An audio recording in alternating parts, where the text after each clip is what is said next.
Okay, హల్లెలూయా. కొద్దిసేపు దేవుని మాటలు విందాం. దయచేసి అందరూ శ్రద్ధ భక్తితో దేవుని మాటలు వినాలని ప్రేమతో తెలియచేస్తున్నాను. బైబిల్లో కీర్తనల గ్రంథం 101వ కీర్తన. కీర్తన భాగమంతా చదువుదాం. 101వ కీర్తన.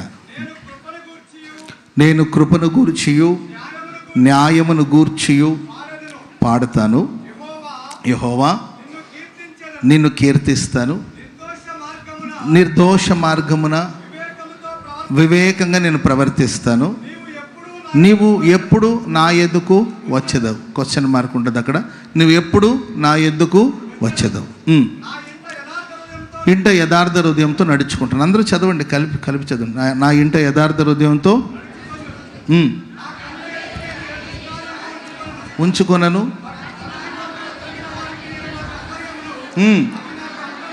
అంటనివ్వను. తొలగిపోవాలి. ఓకే, చంపేస్తాను. నేను సహించను. నా యొద్ద నివసించినట్లు దేశంలో నమ్మకస్తులైన వారిని కనిపెట్టుచున్నాను.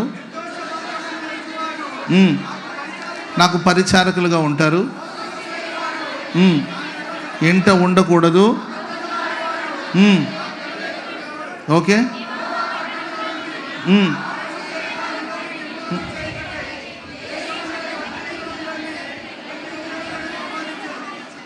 ఎంత అద్భుతంగా ఉందండి కలిసి చదువుతుంటే.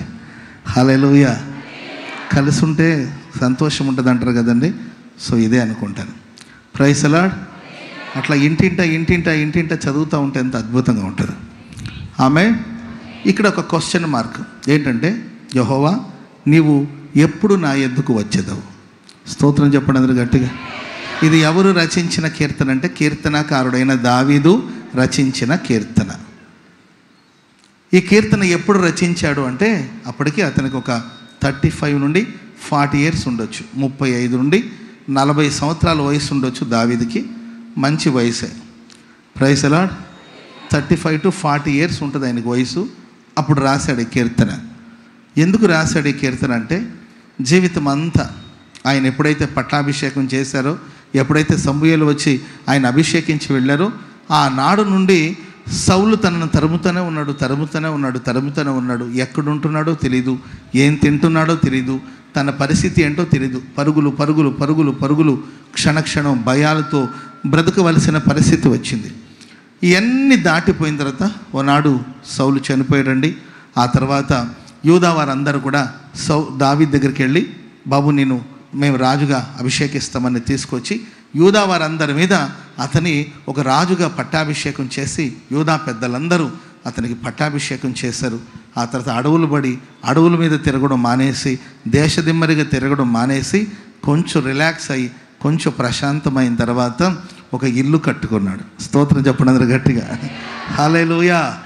ఇప్పుడు దావీదు ఎక్కడున్నాడంటే పలానా చోటు ఉన్నాడు. తనకు ఒక ఇల్లు ఏర్పడింది. ఆ ఇల్లు నిర్మించుకున్న తర్వాత, ఆ ఇల్లంతా పూర్తి అయిన తర్వాత దావీదు అంటాడు, ప్రభువా ఎప్పుడు వస్తావు నా దగ్గరికి. స్తోత్రం చెప్పండి అందరూ గట్టిగా. ఇప్పుడు నాకు ఒక ఇల్లు ఉండేది కాదు, అటు ఇటు పరుగులు తీస్తుండేవాడిని. ఇప్పుడు నాకు ఒక ఇల్లు నిర్మించబడింది, ఒక ఇల్లు కట్టబడింది, ఎప్పుడు వస్తావు నా ఇంటికి అని అడుగుతున్నాడు. ఆమేన్ చెప్పండి అందరూ గట్టిగా. హల్లెలూయా. ప్రియమైన వర్లరా, ఒక శుభకార్యం జరిగినప్పుడు, ఒక మంచి కార్యం జరిగినప్పుడు మనం అందరూ కూడి వచ్చి పేకల దాకా బిర్యానీ తిని, అది అరక్క కూల్ డ్రింక్ తాగి, అర్ధరాత్రిలో పరుగులు తీసి, అర్థమైందండి, అప్పుడప్పుడు పెద్ద హాస్పిటల్లో అడ్మిట్ అయ్యి, అర్థమైందండి, తిన్నదంతా మళ్ళీ కక్కిస్తారు అక్కడికి. ఏంటంటే కడుపులు క్లీన్ చేస్తారు. తినడం ఎందుకు, కడుపు క్లీన్ చేసుకోవడం ఎందుకు అనిపిస్తుంటుంది నాకు. శుభకార్యాలు జరిగినప్పుడు సందడిగా రావడం, సరదాగా రావడం, వెళ్ళిపోవడం అలా కాకుండా, దావీదు జీవితంలో ఒక శుభకార్యం, ఒక ఘనకార్యం, ఒక మహిమ కలిగిన కార్యం జరిగి ఒక ఇల్లు నిర్మించబడినప్పుడు ఆయన ప్రభుని అడుగుతున్నాడు, ఎప్పుడు నా యొద్దకు నీవు వస్తావు అని చెప్పడమే కాకుండా ఒక తీర్మానాన్ని, ఒక నిబంధన చేస్తున్నాడు. ఆమేన్ చెప్పండి అందరూ గట్టిగా. పెళ్ళి ఒక శుభకార్యమే కదండి. శుభకార్యమేనా? ఆడవాళ్ళకి శుభమేనా అది? పురుషులకు మరి ఎట్టుంటుందో నాకు తెలియదు.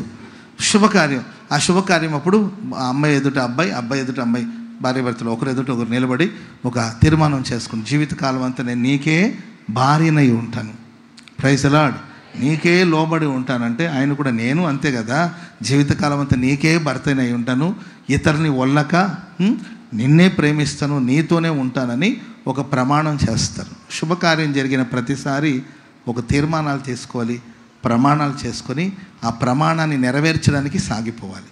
ప్రైజ్ ది లార్డ్, హల్లెలూయా. పుట్టినరోజు వచ్చినప్పుడు ఓ పెద్ద కేక్ తీసుకొచ్చి హ్యాపీ బర్త్డే టు యూ అని ఒక పాట పాడి కేక్ తీసుకుని ఆడుమూతికి ఈడు రాసి ఈడుమూతికి ఆడు రాసి, అర్థమైందండి, ముక్కంతా పూడిపోయి ఊపిరాక పెద్ద హాస్పిటల్లో అడ్మిట్ అయిన వాళ్ళు కూడా ఉన్నారు. వింత వింత పనులు చేయబోయి ఇల్లు తగలబడిన సందర్భాలు కూడా ఉన్నాయి. ఏదో ఒక పుట్టినరోజు సందర్భాన, దేవా నన్ను 20 ఏళ్ళు 40 ఏళ్ళు లేకపోతే 50 ఏళ్ళు కాపాడుతూ వచ్చావు, ఇది నీవు ఇచ్చిన ఈ ఆయుష్, నువ్వు ఇచ్చిన భిక్ష, నీవు ఇచ్చిన ఆశీర్వాదం, ఇప్పుడు నేను బతికున్నానంటే ఇక నీవు నాకు ఎంతకాలం ఆయుష్కాలం ఇస్తావో ఆయుష్కాలం అంతా నీ కొరకు నేను సాక్షిగా బ్రతుకుతానని తీర్మానం చేయాలి. అది బర్త్డే. స్తోత్రం చెప్పండి అందరూ గట్టిగా గట్టిగా హల్లెలూయా. అలా కాకుండా హ్యాపీ బర్త్డే అంటే కేకులు, ఫుడ్ కాదండి, ఫుడ్కి గౌరవం ఇవ్వాలి కదండి, కేకే కావచ్చు అన్నమే కావచ్చు, అది కాదు, గౌరవం రెస్పెక్ట్ ఇవ్వాలి కదండి. మూతికి రాసుకొని, అర్థమైందండి, ఆ తర్వాత స్కిన్ ఎలర్జీ వచ్చేసి ఇట్లాంటి బోల్డ్ అని కేసులు నేను చూస్తున్నాను. హాస్పిటల్కి ఎన్ని కేసులు పోతున్నాయో లేదో కానీ మా దగ్గర బోల్డ్ అని కేసులు వస్తుంటాయి. ప్రేమైన వర్లరా, శుభ సందర్భాలు. నేను ఎందుకు ఈ మాటలని చెప్తుంటే, ఇక్కడ ఒక ప్రార్థన మందిరం నిర్మించబడింది. ఇదొక శుభ గడియ, ఇదొక శుభ సందర్భం, ఇదొక శుభ సందర్భం. ఈరోజు మందిర ప్రారంభోత్సవం కార్యం జరిగింది. మందిరం కట్టేసాం, చర్చి కట్టేసాం. నంబూరులో, ప్రైజ్ ది లార్డ్, నంబూరులో ఒక మందిరం ఉంది అనడం కన్నా ఈ ప్రార్థన మందిరం, దేవుడా నువ్వు మాకు ఇచ్చావు, ప్రభువా నువ్వు మాకు ఇచ్చావు, ఈ మందిరంలో మేము ఇక మీదట ఇలా జీవించబోతున్నాం, నీ మందిరంలో పచ్చని ఒలివల చెట్టు వల్ల మేము ఎల్లప్పుడూ ఉంటాము, నీ కృప యందు నమ్మిక ఉంచుచున్నాము అని ఒక తీర్మానం చేసుకోవాలి. ఆమేన్ చెప్పండి అందరూ గట్టిగా హల్లెలూయా. ఇక్కడ దావీదు భక్తుడు అంటున్నాడు, ఎప్పుడు నీవు నా యొద్దకు వస్తావు, నా ఇంటికి నీవు ఎప్పుడు వస్తావు అని దేవుని ప్రశ్నిస్తూనే తను పలు విధమైన తీర్మానాలు తీసుకొని పలు ప్రమాణాలు చేసినట్లు ఆ కీర్తన అంతా ఇప్పుడు మనం చదివాం. దాంట్లో ఒక 2-3 మాటలు మీకు గుర్తు చేస్తాను. అండ్ ఆ తర్వాత ఆయన మన దగ్గరికి వచ్చినప్పుడు కలిగే ఆశీర్వాదాలు ఏంటో కూడా మీతో పంచుకుంటాను. ఆమె ఏదైనా కానీ ఆశీర్వచనాలు లేకుండా మన వర్తమానాలు ముగించబడదు. ప్రైజ్ ది లార్డ్, హల్లెలూయా. ఆశీర్వచనాలతోనే మన వర్తమానాలు ముగించబడుతుంది. ప్రియులరా, మొట్టమొదటిగా దావీదు అంటాడు 101వ కీర్తనలో, కృపను గూర్చియు న్యాయమును గూర్చి నేను పాడతాను. దేని గురించి పాడతాడు చెప్పాలి. కృపను గురించియు న్యాయమును గురించి అంటే ఇంతకుముందు కృపను గురించి న్యాయం గురించి పాడలేదా? ఇంతకుముందు ఆయన కనికరాన్ని గురించి ఆయన న్యాయం గురించి నువ్వు పాడలేదా అని అంటే, గతంలో నా జీవితం వేరు, గతంలో నన్ను ఎవరు న్యాయం అడగలేదు, గతంలో ఎవరు నా కనికరం మీద ఆధారపడలేదు. ఎందుకంటే గతంలో నేను గొర్రెల కాపరిగా తిరిగాను, గతంలో నేను అడవిలో తిరిగాను, ఒక దేశ దిమ్మరిలాగా తిరిగాను, ఎక్కడుంటానో తెలీదు, ఎక్కడ తింటానో తెలీదు, ఏం జరుగుతుందో తెలీదు, క్షణక్షణం భయంతో బ్రతికాను. ఎవరికి న్యాయం చేయాలి, న్యాయం గురించి ఆలోచించాలని థాట్ నాకు రాలేదు. ఇప్పుడు దేవుడు నన్ను ఇశ్రాయేలు ఇలా యూదా వారికి నన్ను ఒక రాజుగా దేవుడు పట్టాభిషేకం చేశాడు. ఈ రాజ్యంలో కృప ఉండాలి, ఈ రాజ్యంలో న్యాయం ఉండాలి, ఈ రాజ్యంలో నిర్దోషం ఉండాలి. గనక ఇక మీదట నేను కృపను గురించి న్యాయాన్ని గురించి పాడుతూనే ఉంటాను. చెప్పట్లు కూడా మందరు గట్టిగా గట్టి గట్టి గట్టి గట్టి గట్టిగా. ఎందుకంటే ఈ రాజ్యంలో కృప ఉండాలి, ఈ రాజ్యం కృప చేత కప్పబడాలి, కనికరం చేత కప్పబడాలి, నీతి న్యాయాలు జరగాలి, ప్రజలు నిర్దోషమైన మార్గంలో నడవాలి. కనుక నేను కృపను గురించే పాడుతూ ఉంటాను, నీతి న్యాయమును గురించే నేను పాడుతూ ఉంటానని. అంటే ఇప్పుడు దావీదు ఫోకస్ అంతా ఏంటంటే నీతి న్యాయం జరిగించాలి, ప్రజలు చల్లగా ఉండాలి, ప్రజలు క్షేమంగా ఉండాలి, ప్రజలకు న్యాయం జరగాలి, ప్రతి అంజూరపు చెట్టు కింద, ప్రతి ద్రాక్ష చెట్టు కింద ప్రజలు ప్రశాంతంగా బ్రతకాలి. ఆమేన్ చెప్పండి అందరూ గట్టిగా, చెప్పండి గట్టిగా హల్లెలూయా, చెప్పాలి గట్టిగా హల్లెలూయా. మరి దేవుని సరే దావీదు గురించి నాకు పక్కన పెడితే ఇక్కడ కూడి వచ్చిన మనం ఈ ప్రార్థన మందులో మనం ఏం కోరుకుంటున్నాం, మన ఫోకస్ ఏంటి, మన గోల్ ఏంటి, మన గురి ఏంటి? ఓ 10th క్లాస్ చదువుతున్న స్టూడెంట్ ఉంటాడు, అతని గోల్ ఏమై ఉండాలి చెప్పండి? 10th క్లాస్ చదివే కుర్రోడు కానీ ఒక అమ్మాయి కానీ ఉందనుకోండి, ఆ పాప డైలీ రొటీన్ ఏంటండి అమ్మాయిది? ఉదయాన్నే లేవంగానే సిద్ధపడిపోయి ఏం చేయాలంటే టెక్స్ట్ బుక్స్ అంతా ముందు పెట్టుకొని చక్కగా చదువుకోవడం, ఆ తర్వాత హోంవర్క్ చేసుకోవడం, ఏంటంటే సిద్ధపడడం, స్కూల్కి వెళ్ళడం, అక్కడ సబ్జెక్ట్స్ అన్నీ వినడం, మధ్యలో గ్యాప్ ఇస్తే ఏంటండి లంచ్ బ్రేక్ ఫుడ్ తినడం, మరలా క్లాస్కి వెళ్ళడం, మరలా చదువుకోవడం, ఆ తర్వాత గేమ్స్ ఏదైనా ఉంటే కొద్దిసేపు గేమ్స్ ఆడుకోవడం, ఆ తర్వాత ఇంటికి రావడం, ట్యూషన్ ఉంటే ట్యూషన్కి వెళ్ళడం, ఆ తర్వాత ఇంటికి రావడం, మరలా హోంవర్క్ చేయడం, ఏంటండి అమ్మంత అన్నం పెడితే శుభ్రంగా తినడం, ఏంటండి ఇదే కదండి తన గోలు. 10th క్లాస్ పాస్ అవ్వాలి. స్తోత్రం చెప్పడం గట్టిగా. కానీ ఈరోజు ఎవరికి అప్పగించిన పనిలో వాళ్ళు ఉంటున్నారా? 10th క్లాస్ చదువుతున్న ఒక పాప, 10th క్లాస్ చదువుతున్న బాబు, 10th క్లాస్ చదువుకుంటున్నా సరే, అది 10th కానీ ఇంటర్ కానీ డిగ్రీ కానీ చదువుకుంటున్నాడు, దాని మీద ఫోకస్ చేస్తున్నారా? ఒక దైవ సేవకుడుగా నా డైలీ రొటీన్ ఏం తెలుసండి? ఉదయాన్నే లేవడం, ప్రార్థన చేసుకోవడం, ఫ్రెష్ అయిపోవడం, ప్రేయర్ చేసుకోవడం, బైబిల్ చదువుకోవడం, వర్తమానం సిద్ధపరచుకోవడం, ఆ తర్వాత ఆఫీస్కి రావడం, ఎవరైనా సమస్యలతో వస్తే వాళ్ళ కోసం ప్రార్థన చేయడం, ఆ తర్వాత ఎక్కడో పెళ్ళిలో లేకపోతే ఏదో కార్యక్రమాలు ఉంటే అక్కడికి వెళ్ళడం, ఆ కార్యక్రమం చూసుకొని మళ్ళీ రావడం, ఓ ముద్ద అన్నం తినడం, కొద్దిసేపు రెస్ట్ తీసుకోవడం, మళ్ళీ సాయంత్రం లేచి మళ్ళీ వర్తమానం సిద్ధపరచుకోవడం, ప్రేయర్ చేసుకోవడం, మీటింగ్ రావడం, పాడడం, దేవుని వాక్యం చెప్పడం, మీ అందరికీ ఆశీర్వచనాలు చెప్పడం, అందరికీ ప్రార్థన చేయడం, ఇది నా డైలీ రొటీన్. స్తోత్రం చెప్పండి గట్టిగా. నా ఫోకస్ అంతా దాని మీదే ఉండాలి. దేవుని వాక్యాన్ని చదవడం, దేవుని వాక్యాన్ని బోధించడం. ఈరోజు ఎక్కడ సభను ఏర్పాటు చేయాలి, ఎక్కడ కూడికను ఏర్పాటు చేయాలి, ఎక్కడికి వెళ్ళి దేవుని మాటలు చెప్పాలి, ఎవరి కోసం ప్రార్థించాలి, ఇదే నా గురి అయి ఉండాలి, ఇదే నా గమ్యమై ఉండాలి. ఒక 25 సంవత్సరాల క్రిందట లేకపోతే ఒక 30 సంవత్సరాల క్రిందట నా జీవితం వేరు. ఎప్పుడైతే దేవుని ఇంట్లో అడుగు పెట్టానో, దేవుని మందులు అడుగు పెట్టాను, నాకు ఒక గురి. దేవా నీ కృపను గురించి పాడతాను, నీ న్యాయమును గురించి పాడతాను, యెహోవా నిన్ను కీర్తిస్తాను. ఈరోజు దేవుడు మనకేమి ఇచ్చాడు, నన్ను ఉంచిన స్థానంలో నా బాధ్యత ఏంటని ఆ గ్రహింపు లేకపోవడం చాలా బాధాకరమైన విషయం. ఒక ఆఫీసులో నువ్వు ఉద్యోగం చేస్తున్నావంటే కనీసం ఒక అరగంట అయినా కుర్చీలో కూర్చుంటున్నావా? వ్యాపారం చేస్తున్న నీవు గుట్టుగా ఆ వ్యాపారం చేస్తున్నా, నీకు ఒక వ్యాపారం ఇచ్చాడు, చక్కగా దాని వ్యాపారం. నీవు ఒక రైతు పని ఏంటంటే వ్యవసాయం చేసుకోవడం, భూమిని దున్నడం, విత్తనాలు వేయడం, పంటను కాచుకోవడం, ఇదే కాదండి. దాన్ని వదిలేసి ఏంటండి రైతుగా ఉండకుండా ఇన్స్టాగ్రామ్లో ఉంటే ఎట్లా? అర్థమైందండి? అప్పగించిన పనిని చేయకుండా ఏ పనిలో నువ్వు ఉంటున్నావు?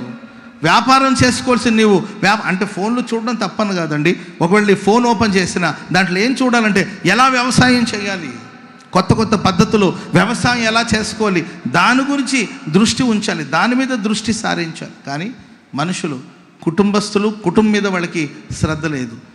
పిల్లలు కలిగిన తల్లిదండ్రులకి పిల్లల మీద శ్రద్ధ లేదు.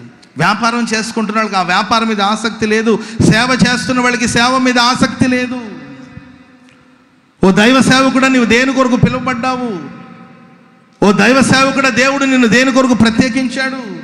సువార్త ప్రకటించి వాని పాదములు ఎంతో సుందరమైనవి అని వ్రాయబడింది. మరి సువార్త ప్రకటించే పనిలో మనం ఉన్నామా? మరియు నీవు పేతురువు, ఈ బండ మీద నా సంఘాన్ని కడతావు, పాతాళలోక ద్వారములు దీని ఎదుట నిలవనేరవు అని వ్రాయబడింది. ఒక దైవ సేవకుడా, సంఘాన్ని కట్టే పనిలో ఉన్నావా? ఆలోచించి ఒకవేళ ఇంత క్రితం మనం ఎలా ఉన్నా, ఇక మీదట మనం తీసుకోవలసిన ఒక నిర్ణయం ఏంటంటే, నా ఫోకస్, నా దృష్టి అంతా నీతిని గురించి, కృపను గురించి, న్యాయమును గురించి. దావీదు ఎలా పాడి స్తుతించాడో అలా దేవుడు మనకిచ్చిన బాధ్యతను నేను చక్కగా నిర్వహిస్తానని, దాని మీదే దృష్టి నిలుపుతానని తీర్మానం చేసుకుంటే ఖచ్చితంగా ప్రభు వస్తాడు. చప్పట్లు కూడా మొదలు గట్టిగా. ఖచ్చితంగా ప్రభు ఆ స్థలంలోనికి వస్తాడు. ఖచ్చితంగా ఆ కుటుంబానికి దేవుడు వస్తాడు. ఎక్కడుంటాడో ప్రభు అంటే బాధ్యత కలిగిన కుటుంబంగా ఆ కుటుంబం ఉండాలి. ఓ తండ్రి తన బాధ్యతను గుర్తుపట్టాలి. ఓ భార్య తన బాధ్యత ఏంటో గుర్తుపట్టాలి. ఆ ఇంట్లో ఉన్న పిల్లలు తన కర్తవ్యం ఏంటో, తన బాధ్యత ఏంటో గుర్తుపట్టాలి. ఒక దైవ సేవకుడు తన బాధ్యత ఏంటో గుర్తుపట్టాలి. ఒక దైవ సేవకురాలు తన బాధ్యత ఏంటో గుర్తుపట్టాలి. ఒక గ్రామ పెద్ద ఆ గ్రామం యొక్క బాధ్యత ఏంటో గుర్తుపట్టాలి. ఒక యజమానుడు తన బాధ్యత ఏమో గుర్తుపట్టి దాన్నే ఫోకస్ చేసుకుని వెళుతున్నప్పుడు ప్రియులారా, ఆ చోట ఖచ్చితంగా దేవుడు ఉంటాడు. ఆమేన్ చెప్పండి అందరూ గట్టిగా. హల్లెలూయా. 101వ కీర్తన 3వ వచనం చదవండి. రెండో తీర్మానం. నా కనుల ఎదుట ఏ దుష్కార్యములు నేను ఉంచుకొనను, నాకు అసహ్యములు అంట నీవు నా కన్నుల ఎదుట ఏ దుష్కార్యములను ఉంచుకొను, నా కన్నుల ఎదుట ఏ చెడును నేను ఉంచుకొను. సిలువ వేయబడిన యేసుక్రీస్తు వారు మన కన్నులలో ప్రదర్శించబడాలి. ఆమె చెప్పండి గట్టిగా. హల్లెలూయా. దేహమునకు దీపము కన్నే గనుక కళ్ళు చెడిపోతే దేహమంతా చెడిపోతుంది. దేహానికి దీపం ఎవరండి? కన్ను. ఆ కన్ను చెడిపోయింది అనుకోండి, దేహమంతా చెడిపోయే ప్రమాదాలు ఉంటుంది. నీ కన్నుల ఎదుట నీవు ఏం ఉంచుకొని ఉన్నావు నీ కన్నులో?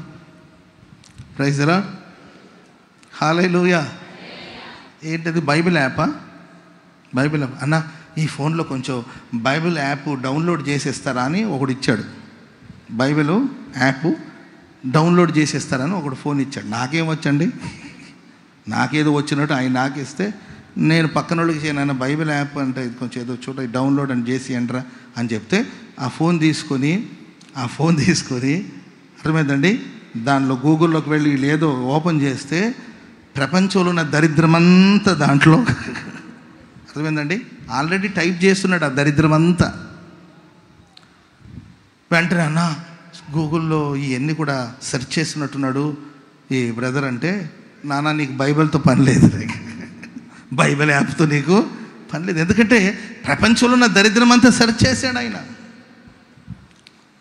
నీ కన్ను చెడిపోయింది అనుకోండి, దేహం అంతా కళ్ళు చెడగొట్టుకొని ఆ తర్వాత బైబిల్ యాప్ నీవు డౌన్లోడ్ చేసుకొని బైబిల్ చదివితే ఏం లాభం? ఈరోజు నీ కన్నులలో ఏమి ప్రదర్శించబడుతుంది?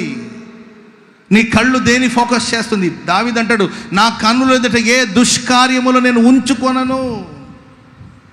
భక్తి నుండి తొలగిపోయిన వాళ్ళు, దైవ భక్తి నుండి తొలగిపోయిన వాళ్ళు కొందరు ఉన్నారు. వాళ్ళని చూస్తేనే నాకు అసహ్యము, వాళ్ళ కార్యములను నన్ను అంటనివ్వను. నేను నా పరిశుద్ధత నేను కాపాడుకుంటాను, నా పవిత్రత నేను కాపాడుకుంటాను, నా కంటి నేను పరిశుద్ధంగా కాపాడుకుంటాను.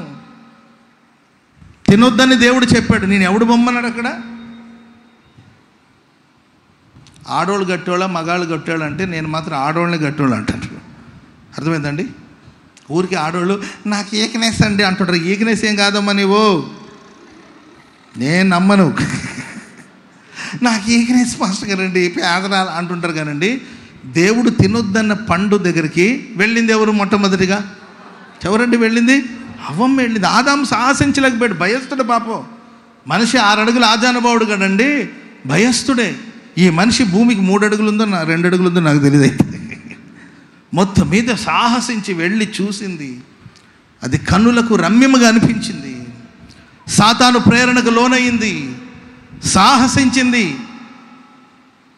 సాహసించి దేవుడు వద్దన పని చెయ్యొద్దన పనిని చేయడానికి, మానవ జాతికి శాపాన్ని కొని తీసుకురావడానికి మొట్టమొదటిగా ఆమె ఎక్కడ తొట్టిల్లిందంటే తన కంటి చూపు.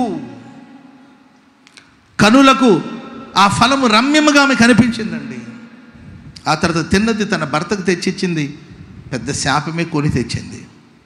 కనుక మన కనులను జాగ్రత్తగా మనం కాచుకోవాలి. Praise the lord.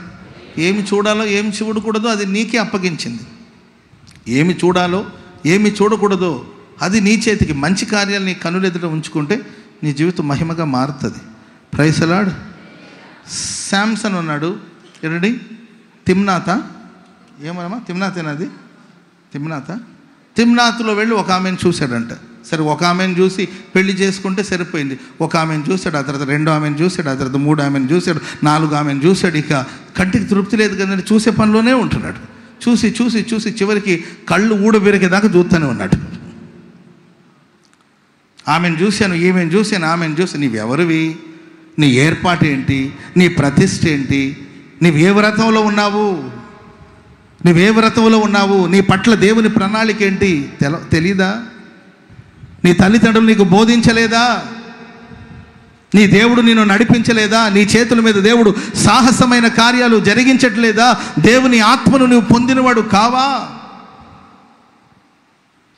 చివరికి తన కంటి చూపును పోగొట్టుకున్నంత వరకు కూడా అదే పాపలో ఉండిపోయాడు. కనుక ప్రేమైన వలన మన కంటిని జాగ్రత్తగా మనం కాపాడుకోవాలి. దేవా, నా కన్నులలో నీ రూపమే ప్రదర్శించబడాలి. నా ఎదుట నేను నిన్నే ఉంచి ఉన్నాను ప్రభువా. నీ వాక్యాన్ని నా కన్నుల ఎదుట ఉంచుకున్నాను స్వామి. నేను నిన్నే చూస్తున్నాను. స్తోత్రం చెప్పండి అందరూ గట్టిగా, చెప్పండి గట్టిగా. హల్లెలూయా. మూడోదిగా ప్రియులారా 101వ కీర్తన 6వ వచనం కూడా చదవండి. ఇవన్నీ మనం తీసుకోవాల్సిన తీర్మానాలు. 101వ కీర్తన 6వ వచనం. నా యొద్ద నివసించినట్లు దేశంలో నమ్మకస్తులైన వారిని నేను కనిపెడుతూ ఉన్నాను. నా దగ్గర ఎవరు ఉండాలి, ఎవరు ఉండకూడదు అనేది కూడా మనమే నిర్ణయించుకోవాలి. Friends, praise the Lord. Hi friends. అర్థమైందండి? ఫ్రెండ్స్ని ఏంటండి, ఫ్రెండ్ రిక్వెస్ట్ పెట్టుకుంటుంటారు కదండి. ఎవరు నా ఫ్రెండ్ అయి ఉండాలి, నా ఇంట ఎవరు ఉండాలి, ఎవరు ఉండకూడదు, ఎవరు నాకు పరిచారకులుగా ఉండాలి, ఎవరు పరిచారకులు ఉండకూడదు. నమ్మకస్తులైన వారు నా యొద్ద నివసించినట్లు నమ్మకస్తులైన వారి కోసం నేను కనిపెడతా ఉన్నాను. మనం చేసే స్నేహం బైబిల్లో రాయబడిన దుష్టుల ఆలోచన చొప్పున నడవక, పాపుల మార్గాన నిలవక, అపహాసకులు కూర్చుండు చోటున కూర్చుండక, యెహోవా ధర్మశాస్త్రమందు ఆనందించుచు దివారాత్రులు ధ్యానించువాడు ధన్యుడు. స్తోత్రం చెప్పండి గట్టిగా. దుష్టుల ఆలోచన చొప్పున నడవక, పాపుల మార్గాన్ని నిలబడకూడదు, అపహాసకులు కూర్చునే చోట కూర్చోకూడదు.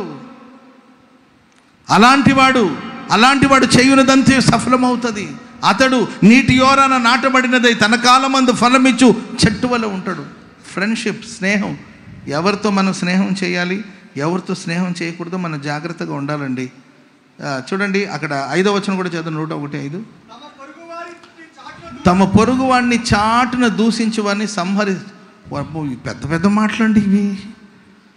ఇల్లు ఓపెనింగ్ అప్పుడు ఎందుకు ఇంత పెద్ద పెద్ద మాటలు? మీరు అనుకో చర్చి ఓపెనింగ్ ఈరోజు అబ్రామ్ పాస్టర్ ఇంత పెద్ద పెద్ద మాటలు ఏంటి? స్తోత్రం చెప్పడం గట్టిగా. సింపుల్గా సాధారణంగా ఏదో ఒకటి చెప్పేస్తే తాలింపుల వాసన ఇక్కడికి గుమాయిస్తుంది. Praise the lord. ఏదో 4 మాటలు చెప్తే అయిపోతుంది. ప్రారంభోత్సవం సందర్భాన, ఈ శుభ సందర్భాన చంపుకోవడాలు ఎందుకు బాబు అంటే, భక్తుడు అంటాడు తన పొరుగు వాడిని చాటున దూషించేవాడిని నేను సంహరిస్తాను. మనిషి ఉన్నప్పుడే మాట్లాడాలి. ఆమె చెప్పడం గట్టిగా. దూషించాలనుకుని డైరెక్ట్గా దూషించు, ధైర్యం ఉంటే. మనిషి లేనప్పుడు చాటున గాసిప్స్. Praise the lord.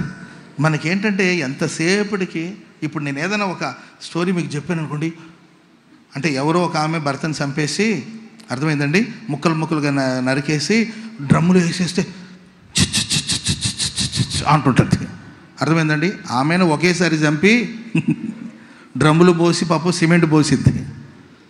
కానీ నీ సంగతి, ఆ భర్త నేను దినదినము చనిపోవచ్చున్నానన్న, నేను దినదినము చనిపోవచ్చున్నానన్న. ఒక్కసారి చనిపోతే ఒకేసారి పోతాను, నా పటం పెట్టి ఒక దండేస్తారన్నయ్య. దినదినము నన్ను చంపుకొని తింటుందన్న. నాకు మానసిక ప్రశాంతత లేదు. ఏంటండి, మనం ఇలాంటి సబ్జెక్ట్ చెప్పి మనకు వెంటనే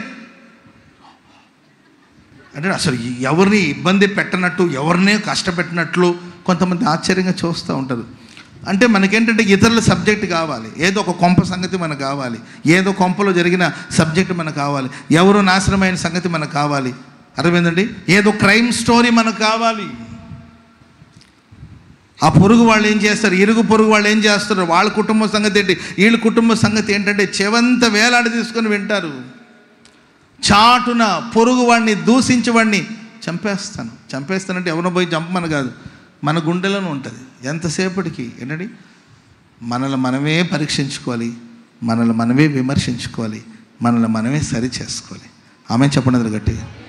కొన్నిసార్లు మీరు చూడండి, కొన్నిసార్లు మన కళ్ళు చూసింది కూడా అబద్ధం అవ్వచ్చు, చెప్పలేం మనం. ఓ పాస్టర్ గారు ఉన్నారండి, ఆయన ఒక సేవ చేస్తూ ఉంటాడు. చర్చిలో ఒకరోజు ఒక తల్లి ఎవరో చంటి బిడ్డని తీసుకొచ్చిందంట. ఆ చంటి బిడ్డకి కొంతమందికి వాళ్ళ కోరికలు వాళ్ళకు ఉంటుంది, ఇలా ఉండాలని, పూల జడ వేసుకోవాలని ఉంటుంది. పాపం ఈ వయసులో పూల జడ వేస్తే ఏం బాగుంటుందండి? 48 సంవత్సరాలు. ఇప్పుడు పూల జడ వేస్తే బాగుంటుందా?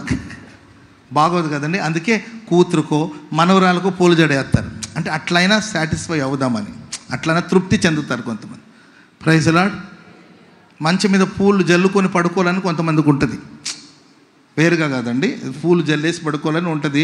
కానీ మనం అలా చేయకూడదు కాబట్టి పూల పూల పూల పూల దుప్పట్లు ఉంటాయి కదండి, అవి పరిచి దాని మీద పడుకుంటారు. అదొక రకమైన తృప్తి కొందరికి. ఒక్కొక్కరికి ఒక్కొక్క ఆలోచన. సరే ఆ చంటి బిడ్డని తీసుకొచ్చి నిద్రపోతుంది పాప. సరే ఎక్కడ పడుకోబెట్టాలని చూస్తే పాస్టర్ గారు రూమ్ డోర్ తీస్తున్నారంట. తీసుకెళ్ళి ఆ మంచం మీద పడుకోబెట్టేసి పాప వచ్చేసింది, పిచ్చి తల్లి. ప్రార్థన అయిపోయిందండి, ఆత్మ పరవశంలో ఉన్నట్టుంది తల్లి. అయిపోగానే వెళ్ళి బిడ్డను తీసుకెళ్ళిపోయింది. తల్లో పెట్టింది, ఆ మల్లెపువ్వు పెట్టింది కదండి పాపకి, అది ఆ బెడ్ మీద ఉండిపోయింది. చూసుకోలే పాప, పిచ్చిది, చూసుకోకుండా వెళ్ళిపోయింది. ఆ తర్వాత ఇంకెవరో లోపలికి వెళ్ళి చూశారు, పాస్టర్ గారు మంచం మీద దుప్పటి మీద మల్లెపూలు. ప్రార్థన అర్థమైందండి. ఇక ఈ సంగతి ఏంటి జరిగింది, ఏంటి, ఎందుకు వచ్చి ఉంటుంది, ఆదివారపు ఆరాధన కదా, అవేమి విచారించకుండా గాసిప్స్ అనమాట.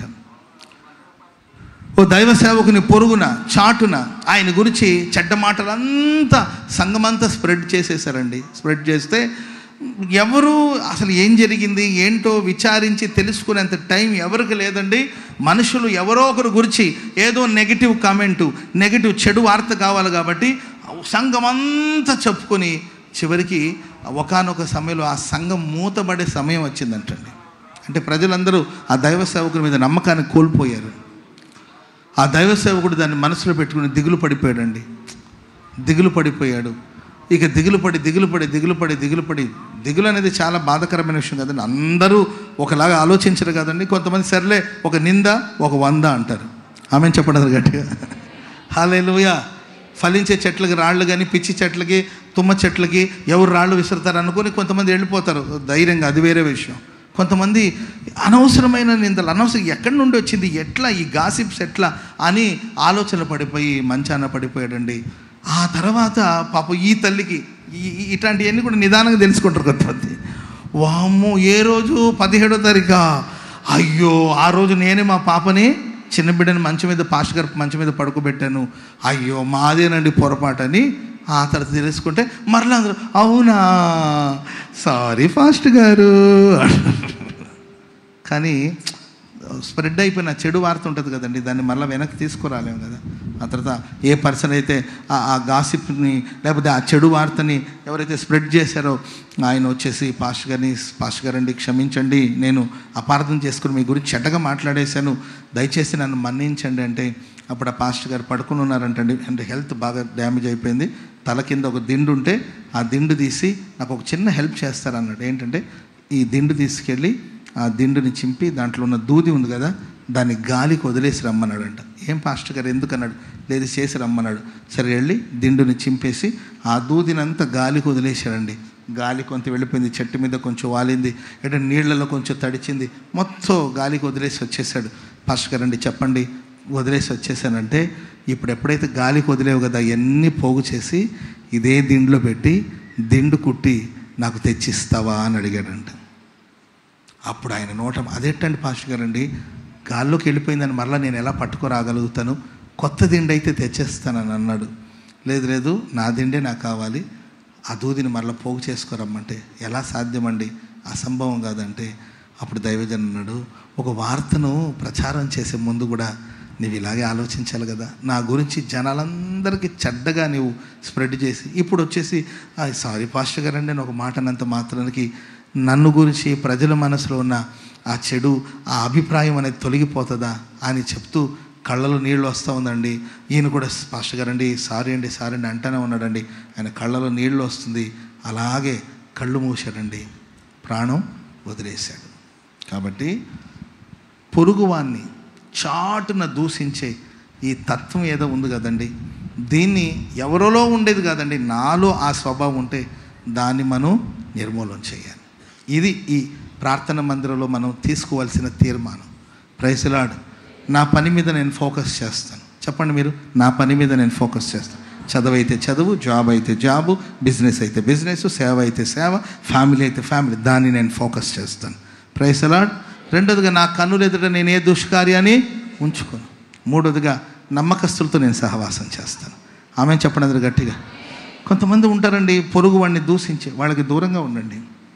పొరుగు వాళ్ళని దూషించేవాళ్ళు, మోసం చేసేవాళ్ళు, అబద్ధాలు చెప్పేవాళ్ళు, వీళ్ళందరికీ దూరంగా ఉండి ప్రియులరా మనం నమ్మకస్తులైన వారు మనకు సమీపంగా ఉండాలి. మన ఇంట నమ్మకస్తులు ఉండాలి, నమ్మకమైన అనుభవాలు కలిగి మనం సాగిపోవాలి.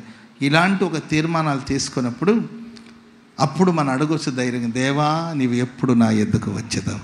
స్తోత్రం చెప్పండి అందరూ గట్టిగా. ఈ రాత్రి మీరందరూ అలాంటి ఒక తీర్మానం, నిబంధన చేసుకోగలిగితే నిశ్చయముగా ఈ రాత్రి నా దేవుడు మనలో ఒక్కొక్కరి చెంతకి ఒక్కొక్కరి ఇంటికి నా దేవుడు రాబోతున్నాడు, నా ప్రభు రాబోతున్నాడు, నా యేసు రాబోతున్నాడు. మీ ఇంట ప్రభు నివసించబోతున్నాడు. చెప్పండి కూడా దేవునికి బిగ్గరగా స్తోత్రం చెప్పండి గట్టిగా. హల్లెలూయా, హల్లెలూయా. మంచిది. ఇంకొక 3 మాటలు చెప్పి నేను ముగించేస్తాను. మొట్టమొదటి మాట మనందరికి పరిచయమైన మాటలు ఇవి. మొట్టమొదటి మాట నిర్గమకాండం 20వ అధ్యాయము 24వ వచనాన్ని మనం చదువుదాం. నాన్న కొంచెం ఫ్యాన్ సెట్ చేయరా కిందకి. మంటి బలిపీఠమును నా కోసం చేసి దహన బలులను సమాధాన బలులను ఓకే అర్పించుము. నా నామమును జ్ఞాపకార్థంగా ఉంచు ప్రతి స్థలములోనికి నీ యొద్దకు వచ్చి నిన్ను ఆశీర్వదిస్తాను. ఆమెన్ చెప్పండి గట్టిగా. దేవుడు మన యొద్దకు వచ్చినప్పుడు మొట్టమొదటిగా మనకు బోళ్ళని అనుభవాలు ఉన్నాయి. వాటిలో ఒక మాట, ఆయన మనల్ని ఆశీర్వదించే దేవుడు. హల్లెలూయా. పక్కన మనల్ని చూసి చెప్పండి, ఆయన నిన్ను ఆశీర్వదిస్తాడని. ఈరోజు నిన్ను ఆశీర్వదిస్తాడు. నీవు ఇంటికి వెళ్ళేటప్పుడు నీతో పాటు ప్రభు రాబోతున్నాడు. ఈరోజు నేను ఆశీర్వదించబోతున్నాడు. మీ వ్యాపారాన్ని ఆశీర్వదించబోతున్నాడు, ఉద్యోగాన్ని ఆశీర్వదించబోతున్నాడు, కుటుంబాన్ని ఆశీర్వదించబోతున్నాడు, సర్వ ప్రయత్నాలను ఆశీర్వదించబోతున్నాడు, సేవను ఆశీర్వదించబోతున్నాడు. ఆశీర్వాదానికి వారసులగట్టుకే ప్రభు మనల్ని పిలిచాడు. హల్లెలూయా, హల్లెలూయా. ఆశీర్వాదం మన జన్మ హక్కు. ఆమెన్ చెప్పండి అందరూ గట్టిగా. హల్లెలూయా. కనుక ఆశీర్వదించడానికి కొరకు ప్రభు మనల్ని పిలిచాడు. ఆశీర్వాదానికి వారసులగట్టుకి ప్రభు మనల్ని పిలిచాడు. ఆయన మనల్ని ఆశీర్వదించే దేవుడు. ప్రియమైన వారు, ఆశీర్వాదాన్ని గురించి బైబిల్ మనం ధ్యానిస్తున్నప్పుడు ఒక 5 రొట్టెలు 2 చిన్న చేపల్ని ఒక చిన్నవాడు తీసుకొచ్చి శిష్యులకి ఇస్తే, ఆ రొట్టెల్ని ఆ 2 చిన్న చేపల్ని యేసు ప్రభు ఆకాశం వైపు ఎత్తి దానిని ఆశీర్వదించాడు. ఆమెను చెప్పండి అందరూ గట్టిగా. దాన్ని ఆశీర్వదించి వడ్డించడం ప్రారంభిస్తే 5 రొట్టెలు 2 చిన్న చేపలు. Praise the lord.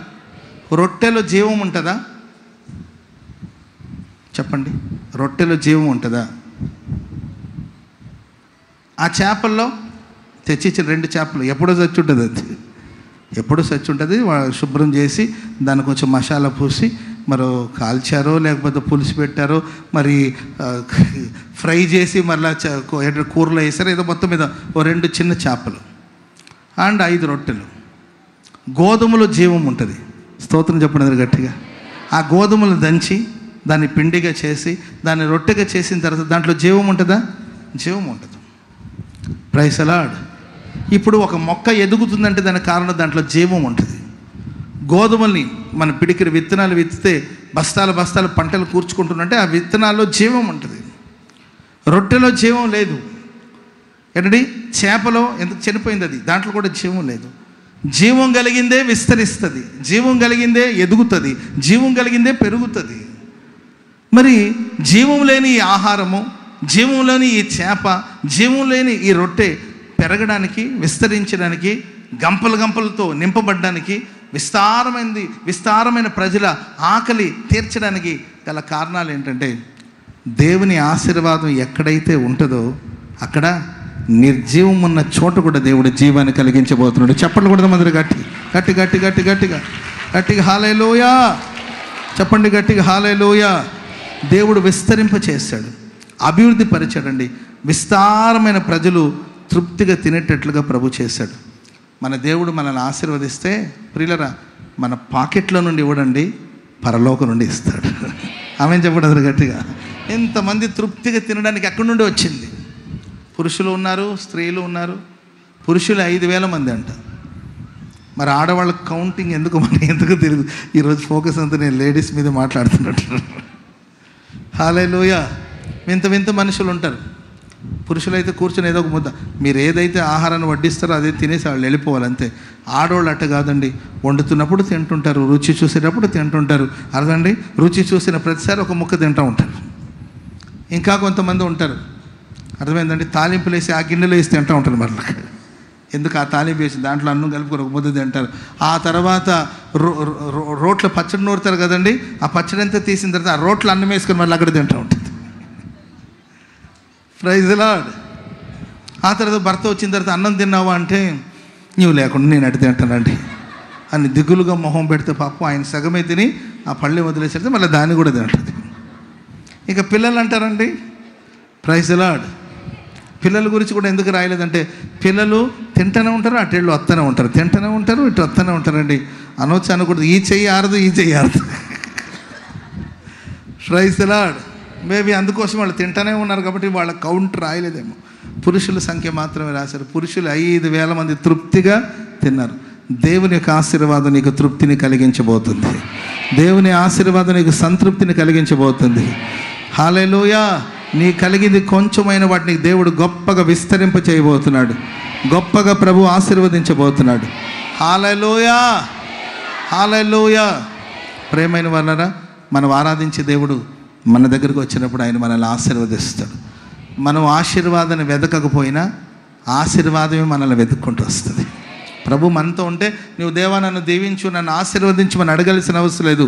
దేవుడు నీతో ఉన్నప్పుడు, దేవుడు నీ పక్షాన ఉన్నప్పుడు, దేవుడు నీ ఇంట ఉన్నప్పుడు ఆశీర్వాదం నిన్ను వెతుక్కుంటూ వస్తుంది. దైవజనులు యేసన్ గారు కూడా మాకు ఒక మాట చెప్పేవాడు, ఆశీర్వాదం వెనకాల నువ్వు పరుగులు తీయొద్దు, ఆశీర్వాదం వెంట నువ్వు పరిగెత్తొద్దు.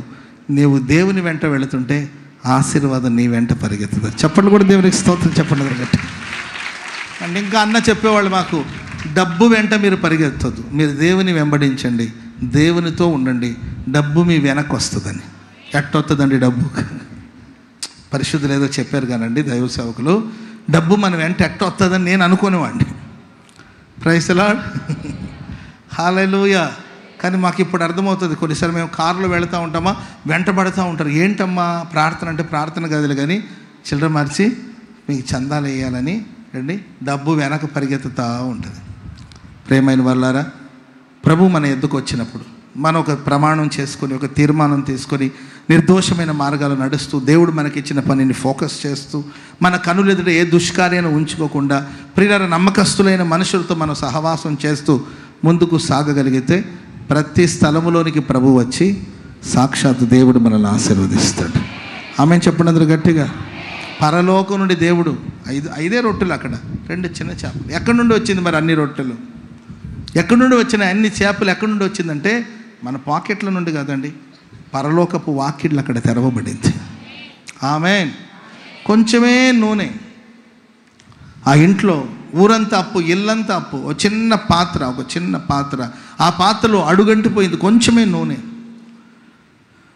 దైవ సేవకుడు అన్నాడు, చూడండి సేవకులు కూడా ఒక ప్రమాదం వచ్చినప్పుడు, ఒక ఆపద వచ్చినప్పుడు, అప్పుల బాధలు నేను ఉన్నప్పుడు దైవ సేవకుడు సరే తన పాకెట్ల నుండి హెల్ప్ చేయగలిగిన స్థాయి ఉంది ఆయనకి, చెయ్యాలి, చేయకూడదు అట్లా చెయ్యాలి.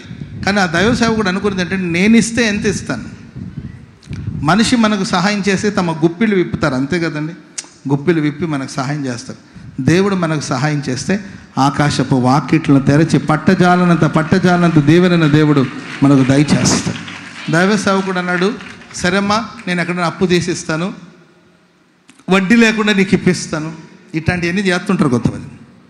వడ్డీ లేకుండా నేను ఇప్పిస్తాను, కొంచెం కట్టేయమని ఆలోచనలు చెప్తూ ఉంటారు. దేవుని దయ వల్ల వడ్డీ అయితే కడతారు కానండి, ఏంటండి ఇట్లా మధ్యలో నిలబడి మధ్యవర్తిగా ఉండి ఇప్పించామనుకోండి, ఇక వాళ్ళు ఇచ్చేది ఉండదు, సచ్చేది ఉండదు.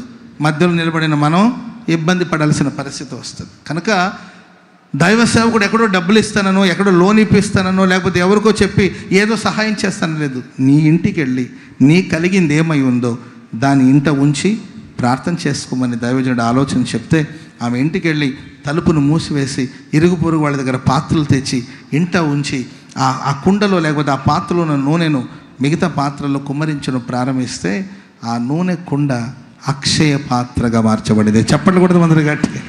ఎక్కడి నుండి వచ్చింది నూనె? ఎక్కడి నుండి వచ్చింది? ప్రేమరు యాకోబు చూసిన దర్శనంలో ఒక నిచ్చెన వేయబడి ఉంది. దేవదూతలు ఎక్కుచూ ఉన్నారు, దిగుతూ ఉన్నారు. ఒక నిచ్చెన వేయబడింది ఆకాశానికి. పరసంబంధమైన ప్రతి ఆశీర్వాదం ఆ నిచ్చెన ద్వారా దిగి వస్తుంది. మన ప్రార్థనలో ఆకాశానికి ఎక్కి వెళుతుంది, పరలోకపు దీవెన దిగి వస్తుంది. తన మహిమైశ్వర్యములో మన ప్రతి అవసరాలు తీర్చడానికి ప్రభు శక్తి గల దేవుడు. అందుకొరకే దేవా, నువ్వు నా యొద్దకు రావాలి. నువ్వు నా యొద్దకు వచ్చినప్పుడు ఆకాశపు వాకిళ్ళు తెరవబడుతుంది. ప్రియులారా, ఆ విధవరాలు ఇంట్లో నుండి ఒక నిచ్చెన ఆకాశానికి వేయబడిందండి. ఆ నిచ్చెన మీద నుండి అవసరాలు తీర్చబడుతుంది. పైనుండి ప్రియులారా నూనె ప్రవాహంలాగా వస్తుంది. ఈ పాత్ర అక్షయ పాత్రగా మారిపోయిందండి. ఇక చాలు, ఇక లేదు అన్నంత వరకు నూనె పొంగుతూనే ఉంది. నీవు ఇక చాలులే ప్రభువా, ఇన్ని కార్లు నేను యాడ ఉంచాలి, ఎందుకు ప్రభువా ఇంత పెద్ద బంగళా, ఇది బూత్ బంగళా లాగుంది, ఊడ్చుకోలేక చస్తున్నాను, శుభ్రం చేసుకోలే, ఎందుకు ప్రభువా నాకు చాలు అనేంత వరకు దేవుడిని ఎందుకు వచ్చినప్పుడు ఆశీర్వాదం పొంగి ప్రవహిస్తూనే ఉంటుంది. ప్రేమ దేవుడు మన దగ్గరకు ఉన్నప్పుడు చూడండి, 2 పడవలు నిండిపోయేంత విస్తారమైన చేపలు పేతురుకి అనుగ్రహించబడింది. రాత్రంతా ప్రయాసపడిన, రాత్రంతా శ్రమపడిన, రాత్రంతా పోరాడిన ఏ లాభం లేదు, ఏ ప్రయోజనం లేదు. సముద్రం ఏమైనా మారాడా? మారలేదు. వల ఏమైనా మార్చాడా? మార్చలేదు. పడవ ఏమైనా మార్చాడా? మార్చలేదు. మనిషి ఏమైనా మారాడా? మారలేదు. అదే పడవ, అదే సముద్రం, అదే వల, అదే వ్యక్తి. రాత్రంతా ప్రయాసపడిన ప్రయోజనం లేకుండా పోయింది. కానీ ఉదయకాలం యేసు ఆ పడవలో ఉండడం వల్ల, యేసు ఆ పడవలోనికి రావడం వలన, యేసు ఆలోచన చప్పున నడవడం వలన, యేసు చెప్పినట్లు ప్రయత్నించడం వలన విస్తారమైన చేపలు ఎక్కడి నుండి వచ్చింది? అప్పటిదాకా లేనిది అప్పుడప్పుడు ఎక్కడి నుండి వచ్చిందంటే, ఆయన మన దగ్గర ఉన్నప్పుడు ఏమీ లేని చోటు కూడా ఏదైనా చేయడానికి ఆయన శక్తి గల దేవుడు. స్తోత్రం చెప్పడం గట్టి. ఒకప్పుడు ఇదంతా ఒక మేబీ అరణ్యంలాగా ఉండేది, అంతేనన్నా? ఒకప్పుడు నన్ను తీసుకొచ్చి ప్లేస్ చూపించినప్పుడు అంత అరణ్యంలాగా ఉండేది ఏంటండి. ఇప్పుడు పెద్ద మహానగరం లాగా మారిపోయింది. Praise the Lord. మనం ఆరాధించే దేవుడు మన పక్షాన ఉంటే శూన్యములో కూడా సృష్టిని కలుగు చేస్తాడు. హల్లెలూయా. రంగు లేదు, రుచి లేదండి, ఒట్టి మంచినీళ్ళు. అది ద్రాక్షారసంగా మారింది. ఎక్కడి నుండి వచ్చింది ఈ ద్రాక్షారసం? అందరు ముందు మంచి ద్రాక్షారసం పోసి మనుషులందరూ ఏంటంటే మత్తులో ఉన్నప్పుడు జబ్బు రసం పోస్తారు. నీవు ఇది వరకు మంచి ద్రాక్షారసాన్ని పెట్టుకుని ఉన్నావు. ఎక్కడి నుండి వచ్చింది ద్రాక్షారసం? Praise the Lord. మంది ఎక్కువ కొద్దిగా మజ్జిగ పలచబడిపోతుంది. మంది ఎక్కువ అయిపోతుంది. నేను వరంగల్లో సేవ చేస్తున్నప్పుడు ఒక మీటింగ్కి వెళ్ళాను. నేను చిన్న కూడికలే, ఒక 20 మంది 25 మంది ఉంటారు ఆ కూటంలో. పాపం ఆ 25 మందికి నాకు కలిపి ఒక 1/2 కేజీ మాంసం తెచ్చింది ఆమె. 25 మందికి 1/2 కేజీ మాంసం పెట్టొచ్చు అంటుంది ఆమె. కూటం జరుగుతున్నది ఇక్కడ, కూటం జరుగుతుందండి. ఇక్కడ జరుగుతుంటే పాప అక్కడే పక్కన పొయ్యి పెట్టుకుని ఆమె వంట చేస్తుంది, మేము ఇక్కడ పాట పాడుతున్నాం. Praise the lord.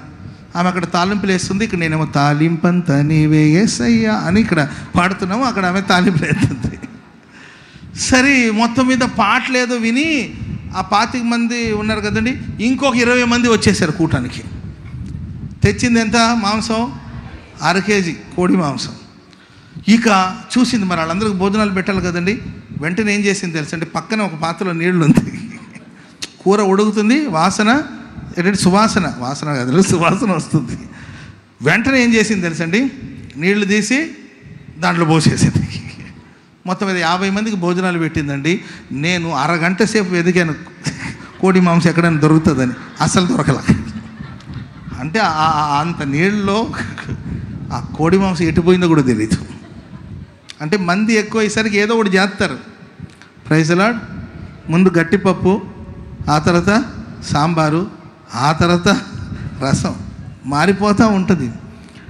ఎక్కడైనా జరిగే విషయమే. కానీ వీళ్ళు అంటారు, ఎవరైనా ముందు మంచి ద్రాక్ష రసం పోసి మనుషులు మత్తుగా ఉన్నప్పుడు జబ్బు రసం పోస్తారు. నీవు ఇది వరకు మంచి ద్రాక్ష రసం పెట్టుకుని ఉన్నావు కదా, ఈ ద్రాక్ష రసం ఎక్కడి నుండి వచ్చింది? యేసు ప్రభు ఎక్కడైతే ఉంటాడో ప్రియులారా, అక్కడ రంగు లేదు, రుచి లేదు, ఒట్టి నీళ్ళండి. ఆ నీళ్ళని దేవుడు ద్రాక్షారసంగా మార్చాడు. దాన్ని ఆశీర్వాదం అంటారు. ఈ ప్రశస్త రాత్రి నా దేవుడు నిశ్చయంగా నీ ఎద్దుకు వస్తున్నాడు. ఆయన ఖచ్చితంగా నేను ఆశీర్వదించబోతున్నాడు. నీకు సర్వ సమృద్ధిని దేవుడు అనుగ్రహించబోతున్నాడు. హల్లెలూయా. చూడండి, ఆ బాబు దగ్గర 5 రొట్టెలు 2 చిన్న చేపలు తీసుకున్నారు. ఒక 5 రొట్టెలు 2 చిన్న చేపలు తెచ్చిచ్చారండి. సో అతనికి సమృద్ధిని దేవుడు దయచేశారు. కొందరి దగ్గర ఏమీ లేవు. మీకు ఏదైనా కలిగి ఉంటే దాన్ని దేవుడు ఆశీర్వదించును గాక. మీకు ఏదైనా కలిగి ఉంటే దాన్ని దేవుడు ఆశీర్వదించును గాక. మీకేం కలిగి ఉందో దాన్ని దేవుడు బ్లెస్ చేయాలి. రెండోదిగా మిగతా వాళ్ళ దగ్గర వాళ్ళ దగ్గర 5 రొట్టెలు 2 చేపలు కూడా లేవన్నమాట. ఏమీ లేవు, ఖాళీ చేతులతో ఉన్నారండి. వాళ్ళకు కూడా దేవుడు సమృద్ధిని దయచేశాడు. కలిగిన వాడిని దేవుడు ఆశీర్వదిస్తాడు, లేని వాడిని దేవుడు ఆశీర్వదిస్తాడు. హల్లెలూయా. కలిగిన వాడికి మరింతగా దేవుడు దయచేస్తాడు, లేని వాడికి మరింత శ్రేష్టతను దేవుడు అనుగ్రహించునుగాక. ఈ ప్రశస్త రాత్రి దేవా, నువ్వు నా ఎద్దుకు ఎప్పుడు వస్తావు అని ప్రార్థించి నీవు తీసుకోవలసిన తీర్మానాలు, చేయవలసిన ప్రమాణాలు చేయగలిగితే నా దేవుడు ధారాళంగా నేను ఆశీర్వదించునుగాక. ధారాళముగా నా దేవుడు నిన్ను దీవించుగాక. ధారాళముగా ప్రభు దీవించుగాక. సర్వ సమృద్ధి నీకు అనుగ్రహించునుగాక. సమృద్ధిగా నా దేవుడు నిన్ను నడిపించునుగాక. ఆమేన్. సరే, రెండో మాట కూడా చెప్తాను. మత్తయి సువార్త 8వ అధ్యాయము 7వ వాక్యం.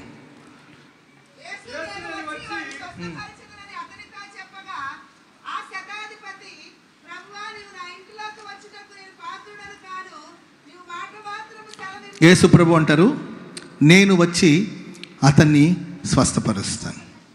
హల్లెలూయా. నేను వచ్చి అతన్ని మొట్టమొదటిగా ఆయన వచ్చి మనల్ని ఆశీర్వదిస్తాడు. రెండోదిగా ఆయన వచ్చి మనల్ని స్వస్థపరచునుగాక. హల్లెలూయా. పక్షవాతంతో బాధపడుతున్న వ్యక్తి, పక్షవాతంతో మిగులు బాధపడుతూ తన ఇంటిలో పడి ఉన్నాడంట. ఎక్కడ పడి ఉన్నాడండి? పని చేసేవాడు పడి ఉండాలంటే అది కష్టం కదండి. Praise the Lord. పని చేసేవాడిని ఒక మూల మీద కూర్చోమంటే ఆడు కూర్చోగలుగుతాడా? ఆమేన్. వంట చేసే మనిషిని నువ్వు మూల మీద కూర్చోమంటే కూర్చోదా మనిషి? నీవు ఈరోజు కూర్చోమ్మా నేను వండుతానని అన్నారు అనుకోండి, అది కాదులే ఇదే అంటూ ఉంటుంది, కూర్చోలేరు. Praise the lord. మేము అప్పుడప్పుడు అనుకుంటూ ఉంటాం, ఒక వారం రోజులు, 10 రోజులు శుభ్రంగా విశ్రాంతి తీసుకొని సేవ చేసి అలసిపోయామని అనుకుంటాం. అనుకోవడానికి ఏంటంటే చాలా అనుకుంటాం. ఒక్కరోజు ఖాళీగా ఉంటే ఉండబుద్ధి కాదండి. వెళ్ళాలి, ఎక్కడికో వెళ్ళాలి, దేవుని మాటలు చెప్పాలి, సువార్త ప్రకటించాలి, కూడికి వెళ్ళాలి. ఎంత బాగలేకపోయినా కూటానికి వెళ్ళి నిలబడి దేవుని మాటలు చెప్పి ప్రభుని ఆరాధిస్తే నూతనమైన బలంతో ప్రభు నింపుతూ ఉంటాడు. చెప్పలు కూడా మొదలు గట్టిగా పని చేసినాడు. ఒకప్పుడు ముఖ్యమైన దాసుడు ఆ ఇంట్లో, వాడు లేకుండా ఏ పని జరగదండి. ఏ పని చేయలేని ఆయన ఉండాలి. కానీ అతనికి వచ్చిన జబ్బు, తనకు వచ్చిన బలహీనత, ఇంట్లో తానే ముఖ్యమైన, ఆయన లేకుండా ఏ పని జరిగేది కాదు. ఇప్పుడు మూలన పడి ఉన్నాడు, ఇంట పడి ఉన్నాడు, మంచాన పడి ఉన్నాడు, అలాంటి వ్యాధితో బాధపడుతున్నాడు. యేసుప్రభుకి ఈ విషయం తెలిస్తే అంటాడు, నేను వచ్చి అతని స్వస్థపరుస్తాను. హల్లెలూయా. ఒకప్పుడు ఘనంగా బ్రతికి, ఒకప్పుడు గొప్పగా బ్రతికి, ఒకప్పుడు ఉన్నతంగా బ్రతికి, ఇప్పుడు మూల మీద పడి ఎవరూ నేను గమనించలేని పరిస్థితిలో, కనీసం నీ పని నువ్వు చేసుకోలేక, నీకు ప్రయోజనం లేక, ఇతరులకి ప్రయోజనం లేక, ఒకప్పుడు అనేకులకు ఆశీర్వాదకరంగా బ్రతికి, ఒకప్పుడు అనేకులకు దీవెనకరంగా బ్రతికి, అనేకులకు ప్రయోజనకరంగా బ్రతికి, ఇప్పుడు కనీసం నీ పని నువ్వు చేసుకోలేక ఇతరులకి ప్రయోజనం లేని స్థితిలో ఒకరిని పడి ఉన్నావేమో. నా దేవుడు ఈ రాత్రి నీ ఇంటికి రాబోతున్నాడు. నా దేవుడు నిన్ను స్వస్థపరచబోతున్నాడు. ఈ రాత్రి తన వాక్కుని ఎద్దుకు పంపించబోతున్నాడు. నువ్వు పడిన స్థితి నుండి నా దేవుడు నిన్ను లేవనెత్తునుగాక, నిన్ను లేవనెత్తునుగాక, నిన్ను లేవనెత్తునుగాక, నిన్ను బాగు చేయునుగాక. సంపూర్ణమైన ఆరోగ్యాన్ని నా దేవుడు నీకు దయచేయునుగాక. హల్లెలూయా. ఇంకా బైబిల్లో మనం చూస్తాం, బెతెస్దా కోనేరు దగ్గర ఒక వ్యక్తి 38 సంవత్సరాల నుండి పడి ఉన్నాడు. ఎన్ని సంవత్సరాల నుండి పడి ఉన్నాడు? 38 years అండి. 38 సంవత్సరాల నుండి బెతెస్దా కోనేరు దగ్గర పస్కా పండగ జరుగుతుంది. జనులందరూ పండగకు వెళుతున్నారు. జనాలందరూ పండగకి వెళ్తున్నారు. ఏమ్మా అమ్మా? ఓకే అమ్మా, ఎస్ ఓకే, కూర్చోండి. వచ్చేసాం ఆల్రెడీ. బెతెస్దా కోనేరులో ఉన్నాం ఆల్రెడీ, చూపించేశాడు అమ్మకి. ఇంకా ప్రైజ్ ది లార్డ్. ఇంక మనం చూడడమే గ్యాప్. మంచిదమ్మా. Praise the Lord. దీన్ని మీరు సిల్లిగా తీసుకోకూడదు. నిజమే, దేవుడు ఆమెకు చూపించాడు, నా నోట దేవుడు ఆ మాట పలికిస్తాడు. బెతెస్దా కోనేరు. అందరూ పస్కా పండుగ వచ్చినప్పుడు పండగకి వెళుతున్నారండి. పండగకి వెళ్ళే బిజీలో వాళ్ళు ఉన్నారు. కానీ ఆ బెతెస్దా కోనేరు దగ్గర ఒక పర్సన్ పడి ఉన్నాడండి. 38 సంవత్సరాల నుండి అక్కడే ఉన్నాడు. 38 సంవత్సరాల నుండి పడిన స్థితిలో ఆ మంటపాల్లో రకరకాలమైన వ్యాధిగ్రస్తులు ఉన్నారు. వాళ్ళందరి నమ్మకం ఏంటంటే దేవదూతలు వచ్చేసి నీళ్ళని కదిలిస్తే ఎవరు ముందుకు వెళ్ళి దిగుతారో వాళ్ళు స్వస్థత పొందుతారనే నమ్మకంతో 5 మంటపాలు ఉన్నాయండి. ఆ మంటపాల్లో విపరీతంగా చాలామంది రోగులు అక్కడ పడి ఉన్నారు. కొంతమంది మేలు పొందుకున్నారు, కొందరు చూసి విసిగి వేసారిపోయి మనకు ఛాన్స్ రాలేదులని వెళ్ళిపోయిన వాళ్ళు వెళుతున్నారు, వచ్చేవాళ్ళు వస్తున్నారు. కానీ 38 సంవత్సరాల నుండి అక్కడే పడి ఉన్నాడండి. ప్రియులరా, అతన్ని చూడడానికి ఎవరూ రాలేదు. మేబీ ప్రారంభ దినాల్లో చూసి ఉండొచ్చు, పట్టించుకొని ఉండొచ్చు. ఎన్నాళ్ళు చూస్తామండి చెప్పండి? ఎంత కట్టుకున్న భర్త అయినా ఆమె విసిగిపోయే సందర్భాలు ఉంటుంది కదండి. ప్రారంభంలో కొంచెం ప్రేమ ఉంటుంది కాబట్టి కొంచెం గమనించుకోండి. రాను అర్థమైందండి. విసిగిపోయి ఉంటారు కదా. 38 సంవత్సరాలు ఒక పేషెంట్ని పరామర్శించాలంటే ఏ భార్య పరామర్శిస్తుంది? ఏ పిల్లలు పరామర్శిస్తారు? ఏ తల్లి పరామర్శిస్తారు చెప్పండి? విసిగి వేసారిపోయి ఎవరు రాలేదండి. ఈయన ప్రయత్నించి విఫలమైపోయాడు. యేసు ప్రభు ఆయన వెతుక్కుంటూ వచ్చాడు.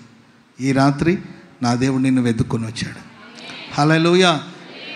ఏ వ్యాధిలో ఉన్నావో, ఏ బాధలో ఉన్నావో, ఏ శ్రమలో ఉన్నావో, ఈ రాత్రి నా ప్రభు నిన్ను వెతుక్కొని వచ్చాడండి.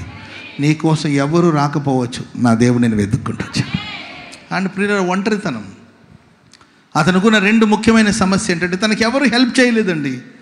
ఎవరైనా సహాయం చేస్తుంటే మేబీ ఆయన కొంచెం వెళ్ళి నీళ్లలో దిగి స్వస్థత పొంది, ఎవ్వరు అతనికి సహాయం చేయలేకపోయారు. ఒంటరితనం. అందరూ ఉన్నా, అన్నీ ఉన్నా, కొన్నిసార్లు ఒంటరిగా బ్రతుకుతున్న పరిస్థితి. Praise the Lord. నాతో కొంతమంది అంటుంటారు, అన్న ఎవరి కోసం బతకాలో కూడా నాకు అర్థం కావట్లేదు, బతుకు మీద విరక్తి కలుగుతుంది. ఎంత కష్టపడిన నా భర్త అంటాడు, ఏం చేశావు అంటాడు. ఎంత ప్రయాసపడిన నా పిల్లలు ఏమంటారు తెలుసా? ఏం చేసావమ్మా నువ్వు, ఏం చేసావు? మీకోసం నేను ఇవన్నీ చేశాను కదా అని అంటే, ఎవరి కోసం చేసావు? మమ్మల్ని కనమని ఏమన్నా చెప్పామా నీకు అంటే ఆమె చెప్తే ఈమె కనాలంట. అర్థమైందండి? పిల్లలు చూడండి ఎంత నేను అంటానమ్మా, పిల్లల ముఖం చూసుకున్నా కొంచెం సర్దుకో తల్లి, ఓర్చుకోమమ్మా అంటే, అయ్యా ఎవరి పిల్లలు, ఏం పిల్లలు, అసలు ఎవరి కోసం బతకాలి? అమ్మ అనే అభిమానం లేదు. మా అమ్మ మా కోసం ప్రయాసపడితేనే ప్రేమ లేదు, అభిమానం లేదు. భార్య అనే గౌరవం లేదు భర్తకి. నోటికి ఎంత వస్తే ఎంత మాట్లాడతాడు. 4 మధ్యలో ఉన్నామా, 10 మంది ఉన్నారు కదా, 10 మంది ఏమనుకోడు, ఒక విచక్షణ జ్ఞానం కూడా లేకుండా మాట్లాడుతున్నాడు. పేరుకి అందరూ ఉన్నట్టు అనిపించిన పాస్టర్ గారండి, నేను మాత్రం ఒంటరిగానే బతుకుతున్నా. చుట్టూ నా ఫ్యామిలీ ఉన్నట్లు, పిల్లలు ఉన్నట్లు ఉన్నారు, ఎవరి దారిలో వాళ్ళు ఉన్నారు. నన్ను పట్టించుకోండి. నేను ఒక మిషన్ లాగా, నన్ను మనిషిగా కూడా చూడలేదు, ఒక యంత్రంలాగా చూస్తున్నారు. వండి పెట్టడం, వాళ్ళ అవసరాలు తీర్చడం, వాళ్ళ కోసం ప్రయాసపడడం, ఇదే బాబు నా జీవితం. ఇక ఇలాంటి బతుకు ఎందుకు బతకాలని విసిగి వేసారిపోయే కుటుంబాలు ఎన్నో. Praise the Lord. పురుషులు కూడా కొంతమంది ఉదయాన్నే వెళ్ళి సాయంత్రం ఎప్పుడుకో వస్తారండి ఇంటికి. వాళ్ళ నాన్న పాపం ఒక బ్యాగ్ ఒకటి తగిలించుకొని చెప్పులు అరిగిపోయి ఉంటుంది పాపం. ఇవన్నీ పిల్లలు ఆలోచించరు. నేను ఎవడు గనమన్నాడు అంటారు. వచ్చి వాళ్ళ నాన్న అట్లాగే సోఫా మీద అట్లా వాలిపోయి ఉంటాడండి. అక్కడే ఫోన్తో ఏదో నొక్కుంటూ ఉంటాడు. వీడు, ఏ నాన్న ఏమైనా అవసరమా, నీళ్ళేమైనా ఇమ్మంటావా, అమ్మకి చెప్పి కాఫీ ఏమైనా తెచ్చామా, ఒక మాట అడగవచ్చు కదండి. లేదు, వీడు గేమ్స్లో వీడు ఉంటాడు. వీడు ఆయన తెత్తే కానీ వీడికి జీవితం లేదు. వాడు తెత్తే కానీ వీడి చేతిలో ఫోన్ లేదు. ఆయన తెస్తే కానీ 3 పూట్ల వీనికి తినే అవకాశం ఉండదు. వాళ్ళ నాన్న వచ్చి అట్లా సోఫా మీద అట్లాగే వాలిపోయింటాడు. మేబీ నేను అంటాను, గుండె పొట్టు వచ్చి అట్లాగే పోయినా పట్టించుకోవా? ఆ తండ్రికి కానీ ఏదైనా ప్రమాదం వచ్చిందనుకో, నీ బతికేమవుతుంది? ఆయన తెస్తే తింటున్నావు, ఆయన తెచ్చిస్తే కట్టుకుంటున్నావు, ఆయన ఇస్తే నీవు చదువుకుంటున్నావు. రకరకాలుగా చెప్తూ ఉంటారండి. కొంతమంది చెప్పినప్పుడు చాలా బాధగా ఉంటుంది, వేదనగా ఉంటుంది. ఓ తల్లి అంటుంది, అన్న వెళ్ళి ఫ్రిడ్జ్ డోర్ తీస్తుందండి. పాపం ఎందుకు తీసానో గుర్తుండదంటండి. పాపం ఏదో తెచ్చుకుందామని వెళ్ళి పాపం ఫ్రిడ్జ్ డోర్ ఓపెన్ చేస్తుందంట. ఫ్రిడ్జ్లో చూస్తుంటే దేనికోసం వచ్చాను మర్చిపోయినాను. మరలా డోర్ వేసేసి మరలా వెళ్తే మరలా గుర్తుకొస్తుందంట. అప్పుడు మరలా వచ్చి నాకు గుర్తుండట్లేదు పాస్టర్ గారండి, మర్చిపోతున్నాను. ఇలా కుటుంబం ఉన్న, పిల్లలు ఉన్న, భర్త ఉన్న, కుటుంబంలో ఎంతోమంది ఉన్నా ఒంటరిగా మూలుగుతున్న పరిస్థితుల్లో ఒకవేళ ఉన్నావేమో, నీకోసం నా ప్రభు ఈ రాత్రి నిన్ను వెతుక్కొని నీ ఎద్దుకు ప్రభు రాబోతున్నాడు. నా ప్రభు రాబోతున్నాడు, నా ప్రభు రాబోతున్నాడు, నా యేసయ్య రాబోతున్నాడు. ఆమె చూడండి, ఈ పక్షవాతంతో ఉన్నాడు, ఎవరు హెల్ప్ చేయలేదు, ఎవరు సహాయం చేయలేదు. ఒకటి. రెండవదిగా ఇతడు ప్రయత్నించకుండా ఏమైనా ఉన్నాడా అంటే ప్రయత్నించి ప్రయత్నించి ప్రయత్నించి ప్రయత్నించి కొంచెం జరగడం వెళ్ళి ఇక నీళ్ళ దగ్గరకు వచ్చేసరికి ఈయనకన్నా ముందు ఇంకొకడు దూకేస్తున్నాడు. ఆడు హీలింగ్, ఆడు స్వస్థత పొందాడు. ఇక్కడ మరలా పాక్కుంటూ వెనక్కి వచ్చి మరలా ఆ మంటపాల్లో కూర్చోవడం. ఆ తర్వాత ప్రియమైన వాళ్ళరా మరలా రేపు నీళ్లు కదిలిస్తాడేమో దూతాన్ని మళ్ళీ కొంచెం పాక్కుంటూ వెళ్ళి కోనేరు దగ్గరికి వెళ్ళడం. అంతలోపల ఇంకొకడు ఎవడో వచ్చేసి దూకేశాడు. మరలా వచ్చి ఇలా 38 years నుండి 38 సంవత్సరాలు ప్రయత్నించి ఓటమి పాలైపోయావేమో, నీకోసం నా ప్రభు రాబోతున్నాడు. హల్లెలూయా. ఏ స్థితిలో పడి ఉన్నావో పడిన స్థితిలో నుండి నా దేవుడు నిన్ను లేవనెత్తబోతున్నాడు. చప్పట్లు కొడితే దేవునికి స్తోత్రం చెప్పండి గట్టిగా హల్లెలూయా చెప్పండి, గట్టిగా హల్లెలూయా. ఒకటి, మన ఎద్దుకు వచ్చి ఆయన మనల్ని ఆశీర్వదిస్తాడు. రెండోదిగా మన ఎద్దుకు వచ్చి ఆయన స్వస్థపరుస్తాడు. అది దేహానికి కానీ ఆత్మకు కానీ ఎక్కడ వ్యాధి ఉన్నా నా దేవుడు పరిపూర్ణమైన ఆరోగ్యాన్ని అనుగ్రహించును గాక, పరిపూర్ణమైన స్వస్థత నా దేవునికి దయచేయునుగాక, పరిపూర్ణంగా నా దేవునిని బాగు చేయునుగాక, అరికాలు మొదలుకు నడునెత్తిన వరకు గొప్ప విడుదల నా దేవునికి దయచేయునుగాక. ఇంకొక మాట చెప్పి నేను ముగిస్తాను. యోహాను సువార్త 4వ అధ్యాయము 3వ వాక్యం చదువుదాం. యోహాను సువార్త, నేను వెళ్ళి స్థలమును సిద్ధపరిచి నేనుండు స్థలములో మీరు ఉండులాగున నేను మరలా వచ్చి నా యొద్ద ఉండుట కొరకు మిమ్మను తీసుకుని వెళ్ళు. మూడోదిగా మన ప్రభు మన యొద్దకు వచ్చి మనల్ని తీసుకుని వెళ్తాడు. ఎందుకంటే ఆయన ఉండు స్థలంలో ప్రభు మనల్ని ఉంచబోతున్నాడు. ఆమె చెప్పండి గట్టిగా హల్లెలూయా. నా తండ్రి ఇంట అనేక నివాసములు కలవు.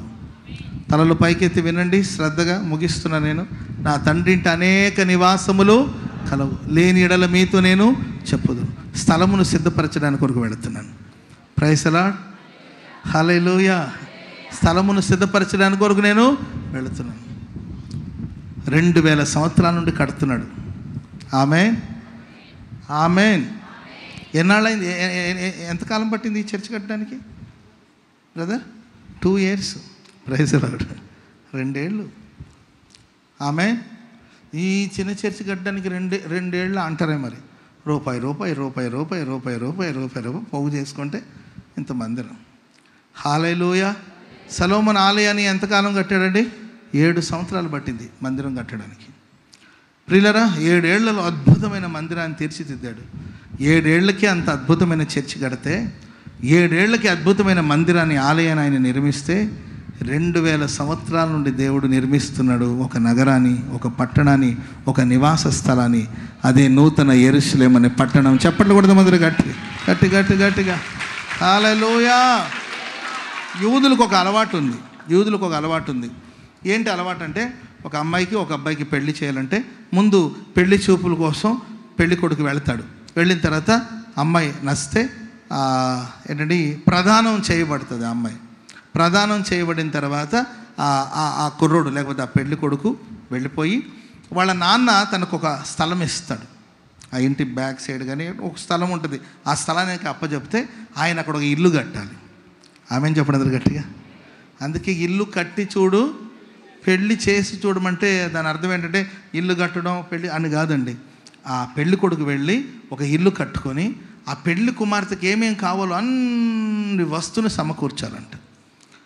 నేను అనకూడదు కానండి, మన దగ్గర ఉన్న దరిద్రం ఏంటంటే, ప్రైజ్ ది లార్డ్, పెళ్లి చేసుకుని వెళ్ళేటప్పుడు పాపం చీపురు మొదలుకొని ఏంటండి, కండం మొదలుకొని, గిన్నెలు మొదలుకొని, గరిటెలు మొదలుకొని, దుప్పట్లు మొదలుకొని మొత్తం పాప ఈ అమ్మాయి తీసుకెళ్ళాలి. అర్థమైందండి? ఎందుకంటే మీ అమ్మాయికే కాదు, అర్థమైందండి? మొత్తం పాప ఏమి. కానీ యూదుల కల్చర్ అలా కాదండి. ఆ పెళ్లి కొడుకు ఆ అమ్మాయికి కావలసిన అన్ని పోగు చేసి, ఆమెకు కావలసిన వస్తువులు, ఆమెకు కావలసిన ఆహారము, ఆమెకు కావలసిన అన్ని పోగు చేసిన తర్వాత మొత్తం రెడీ అయింది అనుకోండి, అప్పుడు బయలుదేరి వస్తాడు. బయలుదేరి వచ్చి ఇక పెళ్లి కుమార్తెను తీసుకెళ్ళడానికి కావలసిన అన్నీ సిద్ధపరిచాను, ఇక పెళ్లి కుమార్తెను తీసుకెళ్తానని తన ఇంటికి ఆయన తీసుకెళ్ళి, వాళ్ళ నాన్న ఇంట్లో కాదు, ఆ అమ్మాయి కోసం నిర్మించుకున్నాడు కదండి, ఆ ఇంట్లోకి తీసుకెళ్తాడు. ఆమె చెప్పండి గట్టిగా.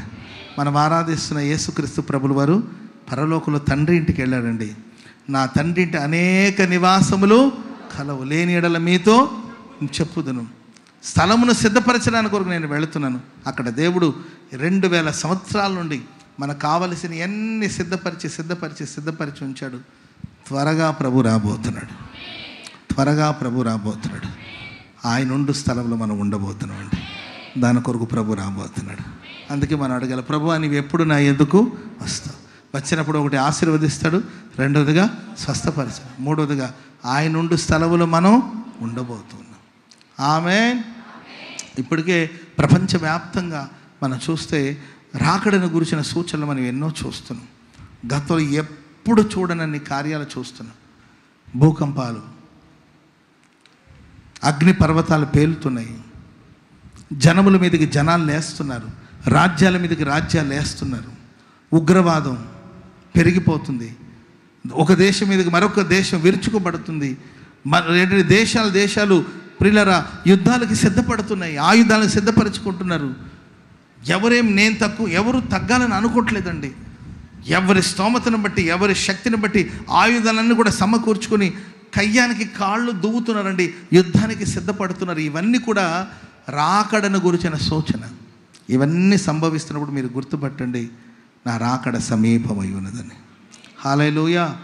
ఎప్పుడు చూడని కార్యాలు. కరోనా లాంటి వైరస్ వచ్చింది, మనం చిన్నప్పటి నుండి ఎప్పుడు చూడలేదు, అలాంటివి ఎప్పుడు చూడలేదండి. భయంకరమైన నెలల తరబడి ఇంటికి పరిమితం అయిపోయి బయటికి రాలేని పరిస్థితి. ఎంతోమంది ప్రాణాలు పోగొట్టుకున్నారు, ప్రాణాలు గాల్లో కలిసిపోయింది. ఇవన్నీ గతంలో మనం ఎప్పుడు చూడలేదు. ప్రస్తుతం ఉన్న జనరేషన్లో మనం వినకూడని విషయాలు, మన చూడకూడని కార్యాలు చూడవలసిన పరిస్థితి వస్తుంది. వినకూడని విషయాలు, ఇలాంటి వినవలసిన పరిస్థితి వస్తుందే అని వేదనగా ఉంటుంది.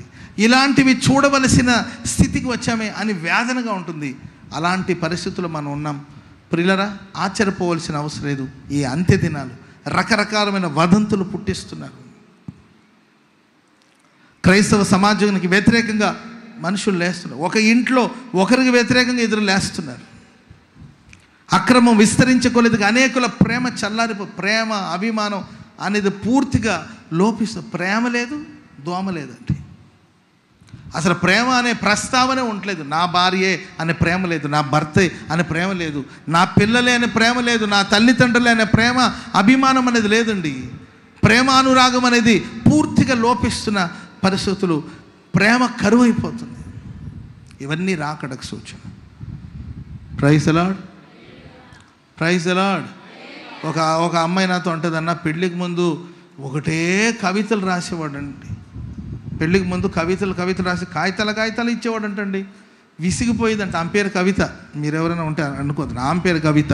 అందుకు ఒకటే కవితల మీద కవితలు రాసి, నీ కళ్ళు ఇలా ఉంది, నీ కళ్ళజోడు ఇలా ఉంది, నీ పళ్ళుంది, పళ్ళుకి పెట్టిన పళ్ళ కంచె ఏంటండి, పంటి కంచెలు ఎత్తుంటారు కదా కొంతమంది, నీ పళ్ళ కంచె ఇలా ఉంది అని వర్ణించి పళ్ళ కంచెను కూడా వదిలిపెట్టేవాడు కాదంట. వర్ణించి మాట్లాడేవాడన్నా. మరొక పెళ్లి చేసుకున్నాం. ఇప్పుడు కనీసం ఎలా ఉన్నామని అడిగే అవకాశం కూడా ఆయనకి వస్తూ ఉంటాడు, తింటూ ఉంటాడు, పోతూ ఉంటాడు. ఏమండి ఒక కవిత చెప్పొచ్చు కాదంటే కవిత అంటున్నాడండి. అంటే అక్రమాలు పెరిగిపోయి కొద్దిగా మనుషులు ప్రేమ అభిమానం పూర్తిగా లోపిస్తున్నాయి.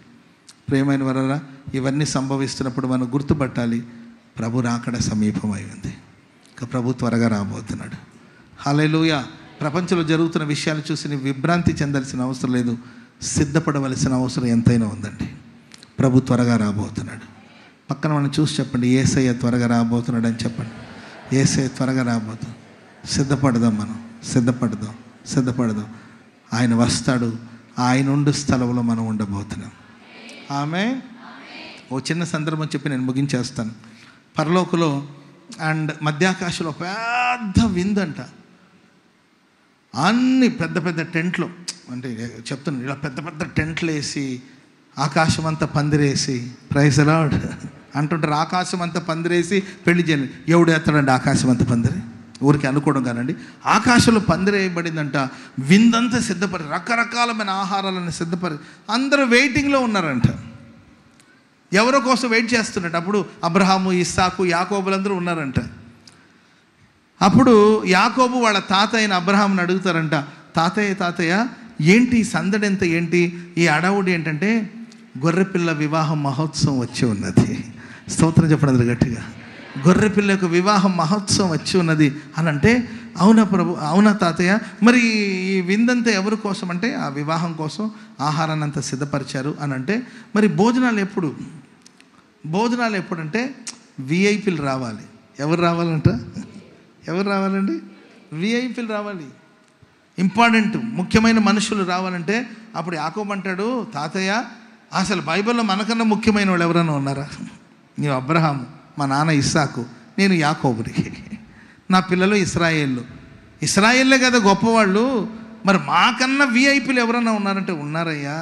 భూమి మీద ప్రైజ్ ది లార్డ్ నంబూరులో పెళ్లి కుమార్తె సంగమగ వాళ్ళు సిద్ధపరచబడుతున్నారు. హల్లెలూయా. ఆ సంఘం కోసం అందరు ఎదురు చూస్తున్నారు. వాళ్ళు ఎప్పుడైతే వస్తారో అప్పుడు మొదలవుతుంది విందు. ఆమేన్ చెప్పడం గట్టిగా. మన కోసం పరలోకమే ఎదురు చూస్తుందండి. ఈ ప్రకృతి అంతా కూడా దేవుని కుమారుల రాక కోసం, ప్రకృతి అంతా కూడా విమోచన దినం కోసం కనిపెడుతూ మూలుగుతూ ఉన్నట్లు బైబిల్లో మనం చూస్తాం. ఈ సృష్టి అంతా కూడా, ఇప్పుడున్న భూమి, ఇప్పుడున్న ఆకాశం చేపలాగా చుట్టబడిపోతుందని, ఇప్పుడున్న భూమి పంచభూతాలు మహావేంద్రముతో కరిగి నశించిపోవడానికి సిద్ధంగా ఉన్నాయి. ఒక నూతన ఆకాశము, ఒక నూతన భూమి, ఒక నూతన యెరూషలేము దేవుడు నిర్మిస్తున్నాడండి. ఈ ప్రకృతి అంతా కూడా విమోచన కోసం ఎదురు చూస్తున్నాయి. దేవుని కుమారుల రాక కోసం ఎదురు చూస్తుంది. కానీ మనం ఏం చేస్తున్నాం ఒకసారి ఆలోచించుకోవాలి. Praise the lord. ప్రభు వస్తాడు, మన ప్రభుతో పాటు ఉండబోతున్నాం. హల్లెలూయా. నిలవరమైన పట్టణం మనకి ఇక్కడ లేదండి. రాకడనే రైలు బండి అని ఒక పాట ఉంటుంది కదండి, అట్లా ఒక బండి రాబోతుందండి. Praise the lord. అది రాకడనే రైలు బండి. ఆ బండిలో ఎక్కి మన ప్రభుని కలుసుకోవడానికి త్వరగా వెళ్ళబోతున్నాం. మన కొరకు మధ్యాకాశాన్ని ప్రభు రాబోతున్నాడు. ఈ మాటలు మన వినికిడిలో స్థిరపరిచి ఆశీర్వదించుగాక. దయచేసి అందరూ లేచి నిలబడండి. చిన్న ప్రార్థన చేసుకుందాం. తీర్మానంతో ప్రార్థన చేసుకుందాం. దేవా, నువ్వు ఎప్పుడు నా ఎద్దుకు వస్తావు. నేను ఒక తీర్మానం తీసుకుంటున్నాను. అందరూ ప్రార్థన చేసుకుంటూ ఒక తీర్మానంతో, ప్రభువా, నువ్వు నాకు ఇచ్చిన పనిని జరిగించడానికి నేను ముందుకు సాగిపోతాను. నా కన్నుల ఎదుట ఏ దుష్కార్యం నేను ఉంచుకోనను, మంచి సహవాసులను నేను ఉంటాను అని తీర్మానం చేసుకోండి. నా దేవుడు వచ్చి నిన్ను ఆశీర్వదిస్తాడు, నిన్ను స్వస్థపరుస్తాడు, రాకడ కొరకు నిన్ను సిద్ధపరుస్తాడు. కుడి చేతిని పైకెత్తి తీర్మానం చేసుకోండి. రూతక్క గారు ప్రార్థన చేస్తారు. స్తోత్రం స్తోత్రం స్తోత్రం. ప్రేమ స్వరూపి పరిశుద్ధుడైన మా తండ్రి, మీకు స్తుతులు స్తోత్రం నాయన. ఈ నూతన మందిరం యొక్క ప్రారంభ ఉత్సవం తండ్రి, ప్రారంభం నుంచి ప్రభావం ముగించే వరకు మీ సన్నిధి కాంతిని మా మీద ఉదయింపచేసి, మీ సన్నిధిలో ఉంటున్న సంతోషాన్ని తండ్రి, గొప్ప నెమ్మదిని, సమాధానాన్ని నిలిచి ఉండినట్లు ప్రభువా మీ కృప చూపినందుకు స్తోత్రాలు తండ్రి. మీ దాసులు మరుగు చేసి మాట్లాడి ఉన్న ప్రతి మాటను బట్టి మీకు స్తోత్రము నాయన. మా ఎద్దుకు మీరు వస్తే తండ్రి ఏం జరుగుతుందో మీరు చక్కగా వివరించి ఉన్నారయ్యా. మీకు స్తోత్రాలు. పరిశుద్ధాత్మ దేవుడా, ఈ నూతన మందిరంలో ఉంటున్న వారు ఒక్కొక్కరిని ప్రభువా నూతన పరిచిన మీకు స్తోత్రాలు. రోగములో ఉన్న వారిని తండ్రి వారి ఎద్దకు వచ్చి మీరు బాగు చేసిన దేవుడు నాయన, నీకు స్తోత్రాలు. దయగల మా తండ్రి, మా ఎద్దకు మీరు వచ్చారు నాయన. మీ సన్నిధి చేత మమ్మల్ని నింపినందుకు స్తోత్రాలు ప్రభువా. నాయన మీరు అక్కడ బహు సమీపంగా ఉంటుండగా తండ్రి, నాయన మీ ఎద్దకు మేము ఉండునట్లు, మీతో మేము సదాకాలం ఉండునట్లు ప్రభువా మీరు మమ్మల్ని తీసుకొని వెళ్ళటానికి త్వరగా రానైనా తండ్రి మీకు స్తోత్రాలు నాయన. సకల ఆశీర్వాదములకు కారణభూతుడని మా తండ్రి మీకు స్తోత్రములు. ఆశీర్వదించండి. ఆశీర్వదించుటకు నాయన మీరు వచ్చి ఉన్నారయ్యా, నీకు స్తోత్రాలు. ఈ నూతన మందిరంలో ఉంటున్న ప్రతి కుటుంబాన్ని మీరు ఆశీర్వదించండి. ప్రతి వ్యక్తిగత జీవితాలను మీరు ఆశీర్వదించండి, స్థిరపరచండి నాయన. మందిరంలో మేళ్లతో మీరు తృప్తిపరచండి అయ్యా, మీకు స్తోత్రాలు. సేద తీర్చండి నాయన. మందిరం వైపు చేతులెత్తి ప్రార్థించిన వారి ప్రార్థన ఆలకించు దేవుడుగా మీరు కార్యం చేయమని వేడుకొనిచున్నాము తండ్రి. నాయన మీకు స్తోత్ర. పాప క్షమాపణ, పశ్చాత్తాప హృదయాన్ని మందిరంలో పొందుటకు నాయన మీరు సహాయం చేయండి. ఈ సేవ నిమిత్తం ఖర్చు పెట్టిన కుటుంబాలు మీరు ఆశీర్వదించండి. ప్రయాసపడిన ప్రతి ఒక్కరిని మీరు ఆశీర్వదించండి. ఈ సమయంలో కూడి వాక్యం శ్రద్ధగా విన్న వారి హృదయంలో ప్రతి వాక్కును స్థిరపరిచి బలపరిచి సిద్ధపరచుతున్నందుకై మీరు అమేమగల రాజ్యం కొరకు రాకడ కొరకు నాయన మమ్మల్ని ఎంబడించే వారిని మీరు పరిశుద్ధపరిచి సిద్ధపరచుచున్నందుకై మీకై మహిమ ఘనత ప్రభావములు ఆరోపించుకొనుచు అతి త్వరలో రానైన యేసయ్య పరిశుద్ధ నామములో ప్రార్థించి వేడుకుంటున్నాము తండ్రి. మన తండ్రి అయిన దేవుని ప్రేమ, కుమారుడైన యేసయ్య కృప, పరిశుద్ధాత్మ సన్నిధి సహవాసం ఈ నూతన మందిర ప్రారంభోత్సవానికి వచ్చిన ప్రతి ఒక్కరికి సదాకాలం తోడై నడిపించునుగాక. ఆమేన్. హల్లెలూయా, హల్లెలూయా, హల్లెలూయా.